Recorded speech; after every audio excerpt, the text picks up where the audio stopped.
Përshëndetje, zoti Fuga. Përshëndetje, faleminderit për ftesën. Faleminderit ju që jeni me ne sot, ndërkohë ju kam ndjekur vazhdimisht, si gjithmonë, dhe ju keni reaguar nëpërmjet rrjeteve sociale për procesin zgjedhor. Si do t'i përkufizoni ju këto zgjedhje? Në qoftë se do thosha një fjali, unë do thosha që këto zgjedhje me rezultatin e tyre treguan që në Shqipëri nuk ka dhe nuk mund të ketë politikë.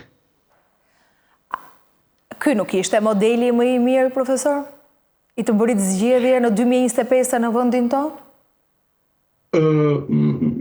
Në thënë, po e përsëris edhe një herë, duke e sjellë në vëmendjen tuaj, nuk flas për procesin, flas për rezultatet, edhe nuk kam asnjë të dhënë që të kontestoj rezultatin, po këto rezultate tregojnë apo japin një të dhënë që në shkencat politike dhe në sociologjinë politike mund të përkufizohet në këtë mënyrë që hapësira e politikës në shoqërinë shqiptare do të ngushtohet edhe më shumë. Ç'do të them me këtë? Do të them që rezultati është aq i diferencuar edhe në parlament shumica socialiste do ketë një dominim të tillë saqë asnjë operacion parlamentar, asnjë aleancë parlamentare tjetër, asnjë betejë parlamentare nuk mund ta vëjë në diskutim vendimarrjen e saj. Nga kjo pikpamje, fjala në parlament edhe debati në parlament mbetet siç është deri tani, po edhe më tepër akoma, do të jetë një lojë fjalësh, do të jetë një fjalë e zhveshur nga veprimi politik, nga pragmatizmi politik, nga rezultati pragmatik. Do jetë një ligjërim, nuk do të jetë një sjellje. Aq më pak nuk do sjellë dot pasoja politike. Në kushtet në të cilat mendohet, sepse papritura historia sjell gjithmonë. Po kështu ne do të shikojmë që qeveria sigurisht nuk do të jetë nën presionin e parlamentit me këtë shumicë që është realizuar, me këtë diferencë në kolltuqet e deputetëve midis shumicës dhe opozitës, dhe qeveria do të marrë si thua, një pavarësi akoma dhe më të madhe ndaj kësaj hapësire politike që normalisht do të jetë kuvendi i Shqipërisë. Që nuk është një lojë numrash, po ajo lojë numrash sjell ekuilibra politik, sjell një lloj përgjegjësirie politike, sjell llogaridhënie politike, gjitha këto do zbehen pikërisht për këtë arsye. Dhe unë mendoj që ky rezultat nuk është në ato parametra, nëse ta konsideroja si një trup të një njeriu dhe matej tensioni, një tension 8.3 me 5, në këtë rast për trupin parlamentar është një tension shumë i rrezikshëm për atë që quhet trupi parlamentar politik. Edhe mbi të gjitha nuk do të ketë në një fluiditet apo ndonjë lloj komunikimi midis shoqërisë edhe kuvendit dhe politikës për arsye se shumica dhe qeveria nuk ka nevojë të rikthehen elektoratit për të rimarrë mbështetje në kushtet kur rivalët e tyre politik mund të krijonin probleme. Parë të gjitha këto, duke shoqëruar dhe me parametrin tjetër që me sa di unë janë 40, po dhe me ata votues që janë nga emigracioni, ndoshta bëjnë 8%, diçka e tillë, i bie rreth 48, po hajt për marr 50% të votuesve që kanë votuar, çka do të thotë që ne do kemi një qeverisje me 30% të elektoratit, që do të thotë ne kemi një qeverisje të minorancës shqiptarëve, që do të thotë që mund të përfaqësojë jo më shumë se 1 në 3 shqiptar. Dhe këto parametra më bëjnë që sigurisht jemi shqetësuar për atë që thash dhe që në fillim, pra për atë nëse shoqëria shqiptare do të gjallërohet nga ai që quhet gjak politik, nga dinamika politike, nga shpirti i politikës, që është shpirti i çdo shoqërie.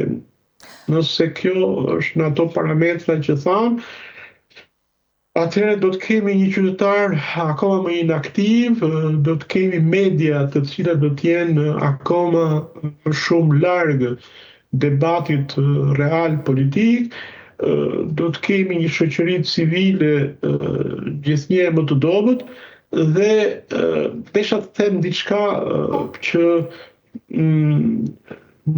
këto fenomene janë studiuar, nuk unë po të kthehem në shkencat e mia të filozofisë politike, sociologjisë, nuk jam duke thënë asgjë të re, absolutisht asgjë të re. Por është fatkeqësi që në Shqipëri analiza bëhet në formën e opinioneve dhe këto elemente të shkencave të humane dhe sociale mbi politikën elaborohen shumë pak dhe futen shumë pak në diskutimin publik. Çfarë duhet të them? Duhet të them këtë gjë, që nëse flasim për përjashtim social, që do të thotë ne kemi përjashtimin e elektoratit nga politika. Ky përjashtim social, i cili mund të jetë një përjashtim social i vetë kërkuar për rrethanat saktura, pra kjo zhboshatisje, kjo boshatisje e politikës nga qytetari, në teoritë e sociologjisë, kjo duhet të vijë të re në gjithë sistemin. Dhe unë reflektoj, a kemi ne një boshatisje teritorit nga popullsia? Po e kemi. A kemi një boshatisje të kombit nga bashkëadhetarët? Po kemi, emigracion të madh. A kemi një boshatisje të auditorëve nga studentët? Po kemi, sepse numri i tyre bie. A kemi një boshatisje të informacionit politik në mediat shqiptare nga telespektatori që e ndjek? Po kemi. A kemi një boshatisje në thonjza të kulturës tekstuale të shkruar nga lexuesi? Po kemi. Pra, çfarë kemi ne? Ne kemi tër atë lloj boshatisje të sistemit. Bile, unë duhet të them që ne kemi edhe një ekonomi të boshatisur nga klienti, po mos hy më shumë atje se mund të krijojë shqetësime. E kuptova. Ndërkohë, 83 mandate, plus 3 me aleatët, 86 Edi Rama. Në mandatin e tij të 4, ju bëni analiste asaj se çfarë ndodh me votën qytetare me sjelljen tonë, sepse në fund ditës, profesor, këtë na tundi numrin e votave, rezultatin, shumë e thjeshtë. Edhe kur i pyet, ose i akuzon, në rast se ndodh dhe ka vend për akuzat, thonë që ne jemi të mandatuar, ne na ka zgjedh populli, dhe këtu mbyllet si histori. Por, si do ta shohim Ramën si kryeministër në mandatin e 4, pikërisht për këtë fuqi, të cilën ne ja pas kemi dhënë për të na drejtuar, me çfarë ti paresh? Shiko, kur vjen puna tek numri dhe kur themi që sigurisht ka një legjitimitet tek ajo vota e hedhur, kjo nuk mund të kundërshtohet. Nuk mund të kundërshtohet, por kërkon një arsyetim, sepse ajo që quhet homonimi ose ngjashmëria midis fjalëve, kur ne themi për shembull që në një demokraci është vota ajo që tregon mbështetjen dhe legitimitetin e një politike apo të një qeverie, këtë ne nuk mund ta zhvendosim në mënyrë lineare dhe të themi që edhe në Shqipëri këtë tregon. Jo, nuk është kështu dhe duhet analizuar kjo gjë. Duhet analizuar sepse unë thash edhe një herë që 80 vota apo 83 vota apo 50 vota, edhe më keq kur më fal, jo 50 vota, por 50 vende në kuvend, siç mori opozita, mos harrojmë se është mbi 40% e elektoratit. Dhe kur flet për 40% e elektoratit, do të thotë që jetë 30% e legitimitetit që japin shqiptarët. A ke të drejtë nga pikpamja formale të qeverisës? Sigurisht, po a mund të jesh krenar? Nuk mund të jesh krenar. Nuk mund të jesh krenar kur mendon se miliona shqiptar kanë thyer kontratën me shtetin shqiptar. Çka do të thotë kanë thyer kontratën me shtetin shqiptar? Thash dhe një herë, këtu unë duhet të hy analizës të koncepteve, po s'është rasti këtu për ta bërë këtë gjë, ndoshta një herë tjetër, ose do me ju, që do të thotë se me qindra mijë shqiptar ikin nga hapësira kombëtare dhe shpërndahen gjithë botën. Në një farë mënyre, ne sot me këto zgjedhje kemi njohur një fakt të dhimbshëm, që do të thotë se legitimiteti i politikës edhe i shtetit shqiptar është jo territorial. Pra kemi një logjikë jo territoriale të shtetit që ndodh për herë të parë në shtetin shqiptar, edhe në shumë shtete të tjera. Mos ngatrojmë që edhe shtetet të tjera ftojnë emigracionin të votojë, po e ftojnë me praktika tjera, në masi tjetër, me sistem vote tjetër të kufizuar. Kurse ne, çfarë kemi sjellë në për zona elektorale, ku diun në Berat të themi, në Qereshnik, duhet matet edhe vota në atë fshat të atyre që kanë ikur nga i fshat dhe që janë në Australi, bie fjala, apo janë në Angli. Kjo do të thotë territorializim i legitimitetit shtetëror, i cili mund të jetë me pasoja shumë të vështira dhe shumë të rënda. Tani, po t'i kthehem më specifikisht asaj që ju thoni, unë po them pra që janë 84 vende, apo më keq 50 vende në kuvend, po mbi këtë bazë elektorale, mbi këtë bazë që shumica e popullsisë refuzon ose kontratën me shtetin ose të votojë. Çdo të thotë refuzoj kontratën, do thotë ikën dhe thotë nuk jam nën veprimin e ligjeve të tua si shtet, pra tonat si shtet. Tani, unë mendoj që kjo është negative për shoqërinë, nuk më intereson nëse është negative për këtë apo atë parti, fare, as më intereson fare. Dhe kur them negative për shoqërinë, është negative edhe për Partinë Socialiste, është negative edhe për qeverisjen. Pse? Sepse qeverisja në kushtet kur ndodhet jo në kontrollin e opozitës, jo në kontrollin efikas të medias, jo në kontrollin e shoqërisë, çfarë bën kjo shoqëri, kjo qeveri? Kjo qeverisje ka rrezik, si thuaç, të humbi kontrollin ndaj vetes dhe mbi të gjitha një shoqëri e cila është në këto parametra e ka të pamundur të kontrollojë korrupsionin. Dhe unë këtu flas mbi bazën e fakteve. Dihet që në 5 vjetët apo 10 vjetët e fundit ne kemi pasur fenomene korrupsioni të jashtëzakonshme, të cilat i kanë nxjerrë në pa spaku, i kanë nxjerrë në pa drejtësia, i ka pranuar kuvendi, i ka pranuar qeverisja. Pyetja është, si është e mundur ky nivel kaq i lartë korrupsioni, dhe është vetëm maja e asvejurgut. Është sepse një shoqëri e cila dëshiron të mos jetë e korruptuar, kërkon një presion më të madh real në kuvend nga opozita, kërkon një presion dhe një aktivizëm qytetar më të madh në momentin kur këto sfumohen apo zbehen, sigurisht shkalla e korrupsionit do rritet. Shkalla e mos efikasitetit të administratës do rritet.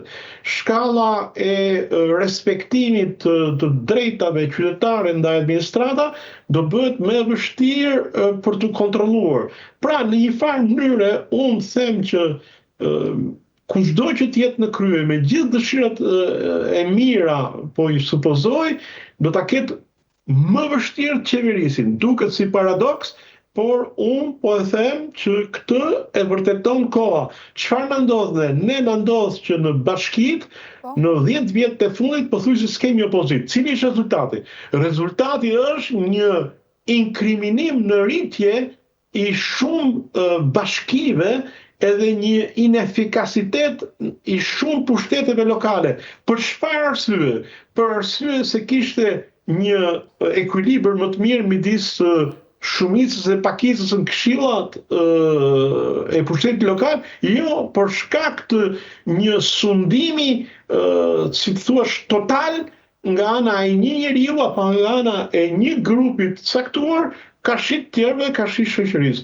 Pra unë shikoj këtë gjë, se si do ta menaxhoj këtë Edi Rama, unë them edhe një herë që nuk jam në lëkurën e tij dhe nuk jam unë që mund të individualizoj problemin, por po them që këto fenomene do shtohen dhe nëse cilido kryetar qeverie që tjetë do donte t'i luftonte, do ta ketë shumë më vështirë.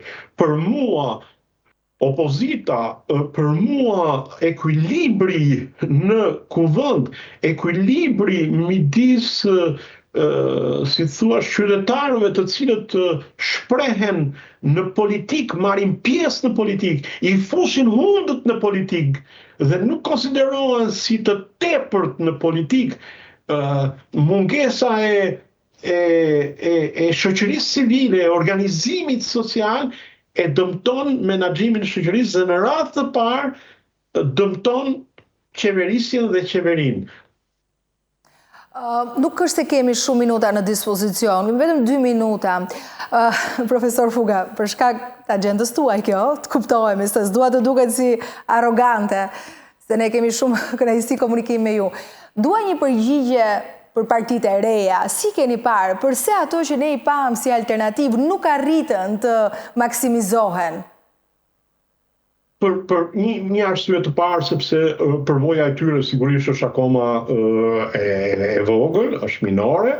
E dyta, sepse me mungesat që ato kanë si të thuash u përqendruan vetëm në panelet televizive më shumë.